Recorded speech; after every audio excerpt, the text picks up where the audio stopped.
Stress reliever daw ni Pangulo Noynoy Aquino ang target shooting. Ayon po yan sa Malacanang.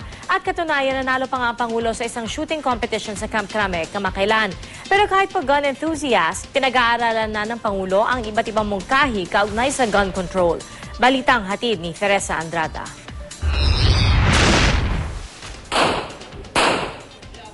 Kilalang gun enthusiast si Pangulong Noynoy Aquino. Ito raw ang isa sa paraan ng Pangulo para makapag-relax sa napaka-stressful na trabaho bilang pinuno ng bansa. Once a week I go target shooting and we also use it as a training venue for members of the PSG.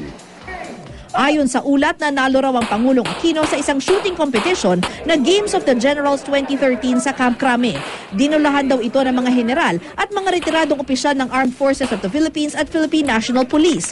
Aminado naman ng Malacanang na minsay sumasali talaga si Aquino sa target shooting competitions. Sabi ng tagapagsalita ng palasyo, stress reliever raw kasi ng Pangulo ang pagpunta sa firing range. Pero sa gitna ng mga krimen na ginamitan ng baril at bumawi sa buhay ng marami tulad ng 7 taong gulang na si Stephanie Nicole Elia at 7 tao sa Kawit, Cavite dahil sa walang habas na pamamaril, ang pagiging gun enthusiast ng Pangulo nauungkat sa lumalakas na panawagan na higpitan ang pagpapalabas ng permit sa baril. Pero sabi ng palasyo, huwag daw pangunahan ng publiko ang Pangulo. Pag-aaralan daw ng Pangulo ang iba't ibang mungkahi, kabilang na ang total gun ban para sa mga sibilyan. Let's not pigeonhole the President. Huwag po natin pangunahan yung Pangulo. In the past, marami pong nagsasabi na, si Pinoy, ito yung gagawin niya kasi tingin natin ganito yung preference niya.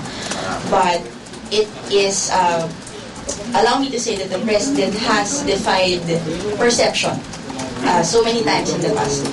Teresa Andrada, GMA News.